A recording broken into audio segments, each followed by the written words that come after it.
नमस्ते बच्चों, कैसे हो आप सब? अच्छे हो? ठीक है, तो आज स्टार्ट करते हैं अपना पाठ। कक्षा 4 पाठ 2 श्रम के मोती। ये एक कहानी है। इससे पहले आप मुझे ये बताएंगे, आपने कभी राजा रानी की कहानी सुनी है?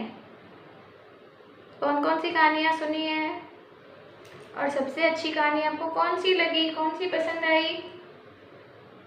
ओके, ठीक है। आज मैं भी आपको एक कहानी सुनाती हूँ। वह कहानी है श्रम के मोती। श्रम का मतलब है मेहनत। श्रम का मतलब क्या होता है? मेहनत। ठीक है, तो ये कहानी हम स्टार्ट करते हैं। बहुत समय पहले की बात है। बहुत समय पहले की बात है। किसी राज्य में एक राजा राज करता था। वह बहुत दयालु और दानी था। वह अपने दिन का आरंभ गरीबों को दान देकर करता था। और वह अपने दिन का आरंभ कैसे करता था? गरीबों को दान दे करके। वह एक दयालु राजा था। जब तक वह दूसरों पे दया नहीं करते, दान नहीं करते, तब तक वह अपने दिन की शुरुआत नहीं करता था। एक दिन राजा दरबार में दरबारी कामकाज निपटा रहे थे। एक दिन राजा क्या कर रहे थे? जो दरबार के कार्य होते हैं वह काम कर रहे थे। तभी उसके द्वारपाल किसे कहते हैं? जो द्वार की रक्षा करता है। द्वारपाल ने राजा को सूचना दी, यानी संदेश दिया, महाराज, एक निर्धन ब्राह्मण आपके दरबार के बाहर के दर्शन की प्रतीक्षा कर रहा है। निर्धन ब्राह्मण यानी गरीब ब्राह्मण, प्रतीक्षा यानी इंतजार। तो द्वारपाल ने क्या बोला कि महाराज, एक निर्धन ब्राह्मण यानी गरीब ब्राह्मण आपके द्वार पर आपके दर्शन के लिए यानी आपको देखने का इंतजार कर रहा है। राजा ने द्वारपाल से कहा, उस ब्राह्मण को आदर सहित राज दरबार में ले आओ। राजा ने क्या कहा द्वारपाल से कि उस ब्राह्मण को जो मेरे पास आया है उसको आदर सहित यानी सम्मान सहित राज दरबार में ले आओ। द्वारपाल ने आकर ब्राह्मण को सूचना दी। अब द्वारपाल ने क्या किया? राजा का जो संदेश था वो ब्राह्मण को भी दिया। ब्राह्मण ने बहुत संकोच के साथ महल में प्रवेश किया। संकोच यानी ठिठकना, किसी बात हिचकना, है ना? तो हिचकते हुए महल में प्रवेश किया यानी महल में आया। राजा ने बड़ी विनम्रता से पूछा, कहिए ब्राह्मण, मैं आपकी क्या सेवा कर सकता हूँ? अब राजा कैसा था? दयालु था और वो भी जानने के लिए उत्सुक था कि ये मेरे से क्या मदद मांगने के लिए आया है। तो उन्हें बड़ी विनम्रता से यानी सहजता से, प्यार से पूछा, ब्राह्मण, मैं आपकी क्या सेवा कर सकता हूँ? मैं आपकी क्या मदद कर सकता हूँ? ब्राह्मण ने झिझकते हुए कहा, यानी संकोच करते हुए कि मैं अपने मन की बात राजा को बोलूं या नहीं बोलूं, क्योंकि वो एक गरीब ब्राह्मण था और मदद मांगने ही आया था। तो अपन भी किसी से मदद मांगते हैं तो एक बार सोचते हैं कि हम कहें या ना कहें। ऐसे ही ब्राह्मण था। तो वह संकोच करते हुए बोला, महाराज, मैं बहुत गरीब हूँ। मेरी पत्नी ने मुझे आपके पास धन लाने के लिए भेजा है। उसने क्या कहा? मैं एक गरीब ब्राह्मण हूँ और मेरी पत्नी यानी कि उसकी जो पत्नी थी, वाइफ थी, उसने उसको मदद के लिए भेजा था। लेकिन मुझे राजकोष का धन नहीं चाहिए, आपकी मेहनत से कमाया हुआ धन ही चाहिए। ब्राह्मण ने क्या बोला राजा को? मुझे आपकी मेहनत का धन चाहिए, जो आपने अपनी मेहनत से अपना पसीना बहा करके अपने श्रम से जो धन कमाया है वो धन मुझे चाहिए। मुझे राजकोष का यानी जो राजा के कोष के अंदर होता है, जहाँ पे राजा अपना धन रखता है, वहाँ से धन नहीं चाहिए। राजा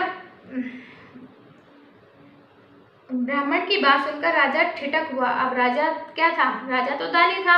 वो राजकोष की तरफ बढ़ रहा था कि मैं इनको धन दे दूं अगर धन मांगने आए। लेकिन जैसे उसने ये बात सुनी ब्राह्मण की कि मुझे तो आपकी मेहनत का धन चाहिए, तो राजा सोच में पड़ गया। उसको अचानक रुक गया। ठिठक उठना मतलब अचानक रुक गया। उसने सोचा कि उसके खजाने में अपार धन है। उसने क्या सोचा कि उसके खजाने में, जहाँ पे वो अपना सारा धन रखता है, वो होता है उसका खजाना। अपार खजाना होता है, अपार धन होता है राजा के पास। तो लेकिन उसने क्या सोचा कि मेरे पास तो अपार धन है, लेकिन उसने सोचा कि उसके खजाने में अपार धन है, लेकिन वह सब प्रजा द्वारा कमाया हुआ है। प्रजा यानी जनता, जनता के द्वारा कमाया हुआ धन है। उसके पास उसकी मेहनत का धन नहीं है। उस पर तो उसका कोई अधिकार नहीं है। और जो अपनी मेहनत से कमाया हुआ धन होता है उस पर उसका अधिकार नहीं है। वो जनता का धन है और जनता के लिए ही उसने रख रखा है। तो फिर ब्राह्मण को धन कैसे मिलेगा? अब वो सोचने लगा, अब इसने तो मांगा है कि मुझे मेहनत का धन चाहिए। अब मेहनत तो मैंने करी नहीं, ये तो सारा, अब राजा है तो राजा थोड़ी ना कहीं काम करने जाएगा। राजा तो केवल राज करने के लिए होता है। तो उसने क्या बोला, ये तो मेरी मेहनत का धन नहीं है, अब इस ब्राह्मण की मदद कैसे करूं। राजा ने ब्राह्मण से विनती की। अब राजा ने ब्राह्मण से प्रार्थना करी, विनती की, हे ब्राह्मण, आप मुझे 2 दिन की मोहलत दे दे। मोहलत यानी उससे कुछ समय मांगा, कुछ समय उसने बोला कि मुझे कुछ दिन का समय दे दो, मैं आपको अपने श्रम से कमाया हुआ धन ही दूंगा, कि मैं आपको अपनी मेहनत से कमाया हुआ धन दूंगा। ब्राह्मण तो, राजा तो धनी था, तो उसने अब ये बना लिया कि अब मैं तो इसको मेहनत से ही, जब इसने मेहनत वाला धन मांगा है तो मैं इसको अपनी मेहनत से ही धन दूंगा, और उसने कुछ दिन का समय मांगा। ब्राह्मण मन ही मन खुश होकर वह घर वापस लौट आया। ब्राह्मण भी क्या खुश हो गया कि हाँ भी मेरी इच्छा की पूर्ति होगी, लेकिन कुछ समय बाद ही होगी, लेकिन होगी। तो वह भी खुश हुआ और अपनी पत्नी के पास आकर उसने सारी बात बताई। इधर राजा चिंतित अवस्था में आराम कक्ष में टहल रहे थे। अब राजा टहल रहे थे, राजा सोच रहे थे कि भाई अब ये सारा तो मेरा जनता का धन है, तो अब मैं इसको मेहनत का धन कैसे दूं, मैं क्या काम करूं कि मैं मेहनत का धन ले पाऊं। रानी ने चिंता का कारण पूछा। अब जब राजा इधर उधर टहल रहे तो रानी थी उनकी, तो रानी ने उनकी चिंता का कारण पूछा। तो राजा ने राज दरबार में हुई घटना के बारे में रानी को बताया। अब जब रानी ने पूछा, भाई क्या बात है, तुम लोग तुम राजा क्यों टहल रहे हो, तो उसने सारी बात रानी को बताई, जो भी दरबार में बात हुई थी। राजा बोला, महारानी, मैं कल ही अपने श्रम का धन कमाने जाऊंगा। राजा ने रानी को क्या बोला कि कल से मैं अपनी मेहनत का धन कमाने जाऊंगा। रानी ने राजा को समझाया, महाराज आप राजा हैं, आपको काम कौन नहीं देगा। तो रानी ने क्या बोला, अभी राजा है तो राजा से कौन काम करवाएगा, कोई भी काम नहीं करवाता। राजा इतनी नाजुक होते हैं ना, राजसी ठाट बाट में पले हैं, तो उनको कौन काम देगा, कोई भी नहीं काम देगा, सब उनकी आज्ञा का पालन करते हैं। तो उन्होंने यही कहा कि रानी ने यही कहा कि तुम तो राजा हो, तुम्हें काम कौन देगा। राजा ने तुरंत एक श्रमिक का भेष बनाया। राजा ने क्या करा, एक श्रमिक यानी मजदूर का भेष बनाया। राजा को अड़ा देखकर रानी ने भी अपना भेष बदल लिया और राजा के साथ चली गई। अब राजा ने रानी की कोई बात नहीं मानी, तो उसने क्या करा, रानी ने भी राजा के पीछे जाने की ठान ली और उसने भी अपना श्रमिक का यानी मजदूरी का वेश बना लिया। चलते चलते वे एक ऐसे स्थान पर पहुंचे जहां मकान निर्माण का कार्य चल रहा था। वहां राजा रानी को पत्थर ढोने का कार्य मिल गया। अब जैसे चलते, अब राजा रानी अपना वेश बदल के महल से निकल गए और वो ऐसी जगह पे पहुंचे जहां पर मकान बन रहा था, और वहां पर उनको पत्थर ढोने यानी पत्थर उठाने का काम मिला। पत्थर ढोते ढोते दोनों के हाथ पैरों में छाले पड़ गए। तब राजा रानी ने तो कभी काम किया ही नहीं, तो उनका हाथों में क्या पड़ गए, छाले पड़ गए। शाम को दोनों को 10-10 पैसे परिश्रमिक मिला। परिश्रम यानी मेहनताना, जो हम काम करते हैं उसके बाद जो पैसे मिलते हैं वो होता है मेहनताना। राजा और रानी को अपनी कमाई से मिला धन आज बेहद कीमती लग रहा था। आज उनको क्या लग रहा था, वो मूल्यवान लग रहा था, क्योंकि राजा रानी ने तो कभी मेहनत करी नहीं, वो तो दूसरों के मेहनत पे ही अपना कार्य निकालते थे। प्रजा की द्वारा मेहनत किया हुआ कार्य, प्रजा कठिन परिश्रम करती थी और राजा का राजकोष भर जाता था, उससे खुद का भी समय निकलता था और राजा भलाई भी उन्हीं पैसों से करता था। ठीक 2 दिन बाद ब्राह्मण राज दरबार पहुंचा। राजा ने ब्राह्मण को अपनी मेहनत से कमाए हुए 10 पैसे दिए। ब्राह्मण पैसे पाकर खुश हो गया और राजा को आशीर्वाद देकर अपने घर चला गया।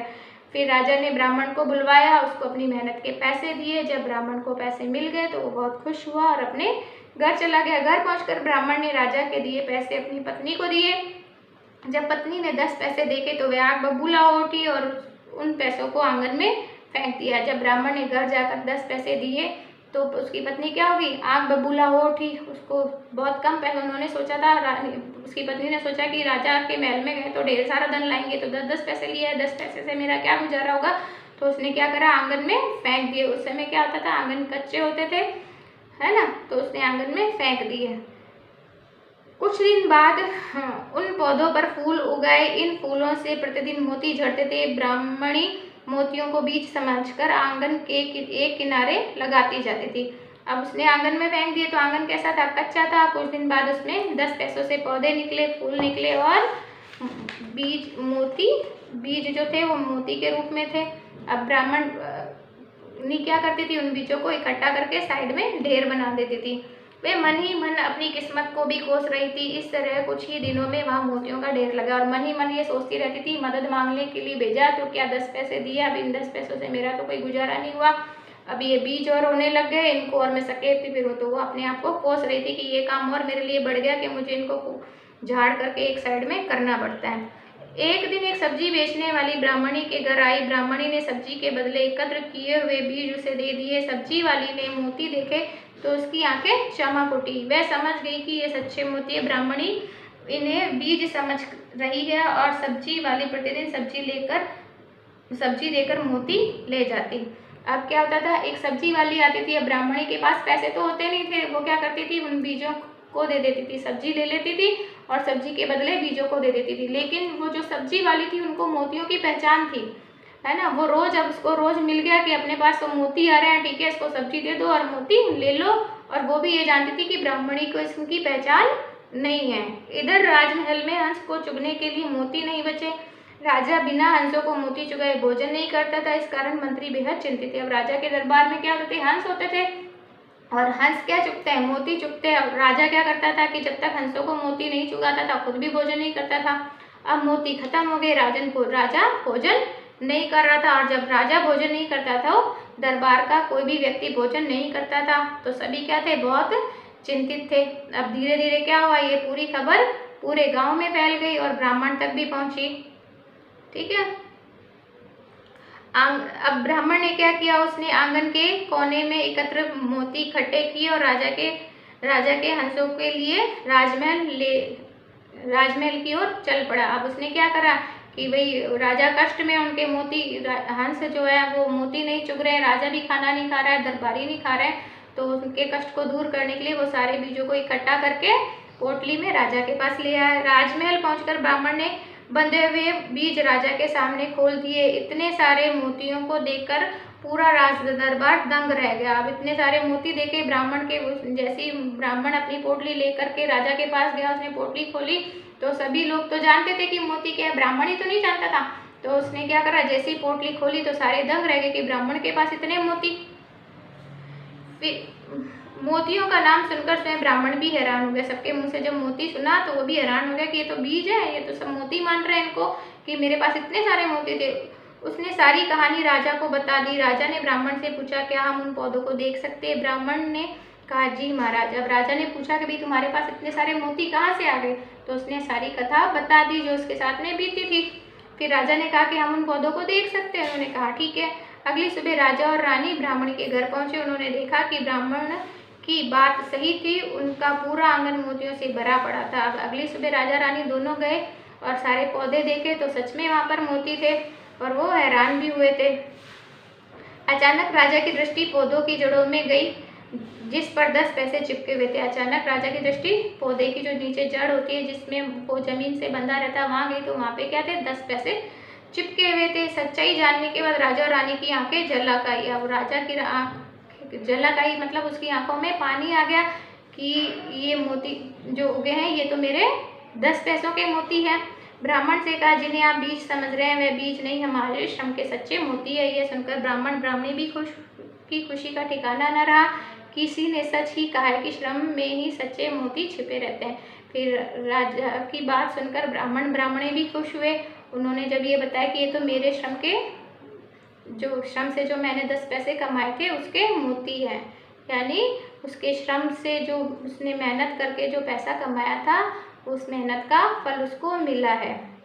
ठीक है, तो हमें क्या करनी चाहिए, इस कहानी से क्या शिक्षा मिलती है कि हमें भी अपनी मेहनत पर विश्वास रखना चाहिए, अपनी मेहनत का ही सामान लेना चाहिए, दूसरों की मेहनत का नहीं लेना चाहिए। जब राजा की मेहनत थी तो राजा को पहचान नहीं था कि ये मेरे श्रम के मोती हैं, और ब्राह्मण को ने मेहनत नहीं करी तो ब्राह्मण और ब्राह्मणी को पता नहीं चला कि ये मोती हैं या बीज है। वो तो बीज ही समझ रहे थे, जबकि उनका आंगन तो खुशियों से भरा पड़ा था, मोतियों से भरा पड़ा था, बहुत धनी हो सकते, लेकिन वो ऐसा नहीं किया और राजा की मेहनत राजा के पास आ गई।